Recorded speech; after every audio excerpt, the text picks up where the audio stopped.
So this guy called Ogba, is the one who is always referring this woman to fake historian Yoruba woman. So let's bust the propaganda that says that Yorubas do not want Igbos to go, or that if Igbos go, Nigeria will be nothing, because Nigeria cannot survive without Igbos. These sayings, these things that people claim on the social media, they are not actually from deep reflections, or they are actually from a good study of Nigeria. Because in the first instance, nobody stopped Igbos from exiting Nigeria but themselves and their own political leaders. Let's start from history. Of course, this is part of the series of Nigerian social-political issues, social-political history. They themselves, in 1954, there was a call for a constitutional conference.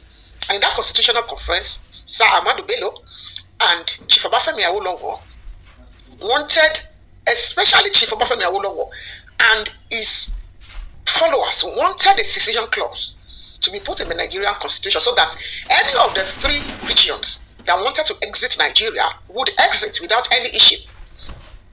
It was Nnamdi Azikiwe that betrayed their intention to the colonial masters, and this was argued against by the same man.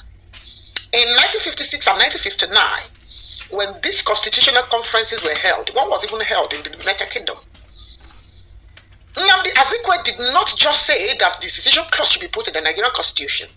He even included the criminalization of the Nigerian of the secession clause in the Nigerian constitution, and made sure that Nigeria remained an indivisible nation, of course, because of his own dream of claiming that the Igbos or the Igbo was a master race that will always rule over other Africans. That's his claim. Now, let's fast forward. In 1966, after the coup that saw that Aguiyi-Ironsi became the head of state and abolished the regions, Isaac Adakaboro came out and said that he wanted the secession of his Niger Delta people from the old eastern region and from Nigeria because of the marginalization his people were going through. Aguiyi-Ironsi, through Ojukwu, who was the governor of the eastern region, arrested Isaac Adakaboro and tried him and sentenced him to die. Eventually, the retaliation of the North against the coup of January 15, 1966 did not allow Isaac Adakaboro to be unalived by the government of Aguiyi-Ironsi. So eventually, Isaac Adakaboro joined the Nigerian forces against the Biafra forces. Now, after the Nigerian Civil War was fought and was lost by the Eastern Nigeria, and there was incorporation into Nigeria, since then, nobody from the southeast, nobody among the Igbos has come out to cry out that the secession clause should be included in the Nigerian constitution. Okay, let's say that from the 1970s until 1979, that it was the military rule. What of when Nigeria returned to democratic rule in 1979 to 1983, before Buhari took over? Who among the Igbos moved a motion for a secession clause to be returned to the Nigerian constitution? None. Now, from 1983 until 1999, we were under military rule. Since 1999, we have returned to civilian rule, democratic rule. Now, from 1999 up till today, Igbos have voted for representatives and for senators to go to the houses, the two houses of assembly.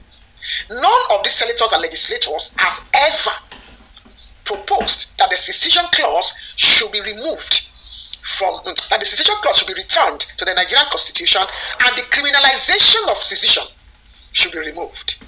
None of their representatives, not their senators.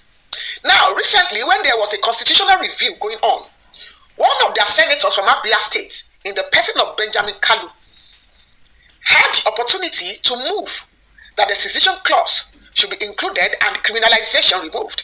But rather than for Kalu to do that, Kalu was proposing and pushing the indigenous bill that will make the Igbos become indigenous of other people's places in Nigeria once they have lived there for 10 years.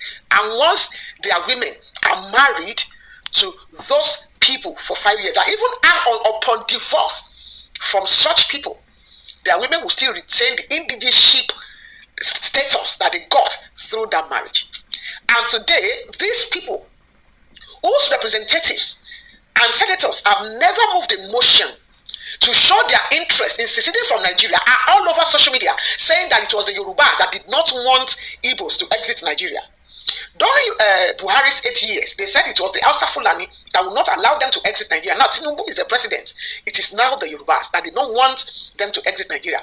One even told me that when the Biafran war came to an end, that who was rejoicing? Was it not the Yorubas that were rejoicing? So that is his own reason to claim that Yorubas did not want them to exit Nigeria. So, my people, from what I have narrated so far, who did not want or who does not want the Igbos to exit Nigeria except the Igbos themselves?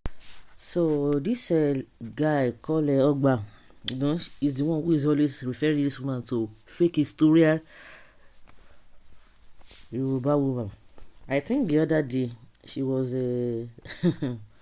talking about she was facing the Fulani lady who was talking that they have the right to go everywhere and all of that, and she was on the side of the Fulani lady. Not until when the Fulani lady now came for the Yorubas, she started like they didn't know that she will come for them and all of that. Now she's going back to Igbos. I don't even know where that has been an issue, that Igbos are now saying, some people do not want them to go. Of course, anybody can say anything. So I don't think that is a problem for anybody, or they are holding anybody responsible. I think Nnamdi Kanu, who has said what he wants to say and all of that.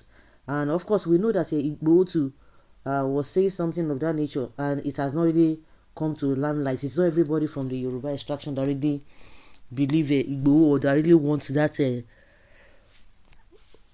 Oduduwa separation and all of that. We know the politics, we know the game that has always been played concerning all these things. So why coming out to tell us that nobody said Igbos not to leave and all of that? This is the hypocrisy we are talking about. If we continue in this line, we are not going to make any progress, because we know what this country is all about. I don't know why we always leave the main issue and begin to go after chasing shadow.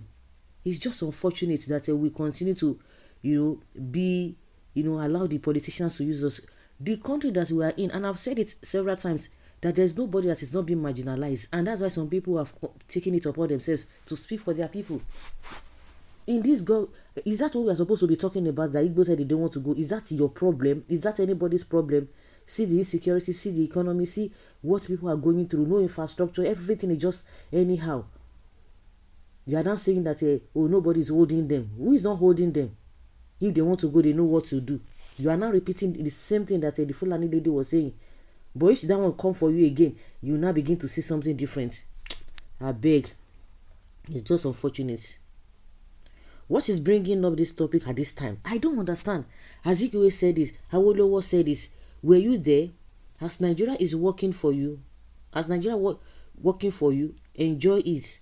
Leave the Igbo out of your mouth. I don't understand. At this critical time, is that the bone of contention? We are talking about the electoral reforms. We are talking about the tax reforms. We are talking about a lot of things. That is the only thing that is coming from your destiny now. Who is going to have your time? The deed has already been done. See, they don't put Nnamdi Kanu where the one put her. Which, of course, that one is still ongoing. How it's going to come and still ongoing. But at least for now, we know that they've put in where they want to. So is that the issue now? Is that the bone of contention? I'm asking, with all the things happening now, Igbo said this one said it. Is that the bone of contention now? That is the same question me have been asking. I don't understand. Why Igbo have to go, man? You can cause problem for yourself without even knowing it. In any process of self-determination or secession, interested parties must lobby their representatives in the National Assembly, as if you don't know what is happening in this country. See, on your Monday they shall stand, they are singing as if that is national anthem. Nobody is saying anything. You are coming out to tell the kind of system that we will find ourselves. We are talking of a sane environment. In the UK now, people are talking about the immigration, this and this and that. You have seen people coming out to say this, and that is the mentality a lot of them have. Nobody is going to answer you. Now they are beginning to answer that, they are beginning to talk about it. But in Nigeria, no, they will do as if they don't even hear what you are saying. People came out to protest about the immigration law here and there. Nobody shot anybody. I beg you, this hypocrisy is just thinking. Is that the issue that we are faced with right now? Igbo said this, this one said that. Oh wow.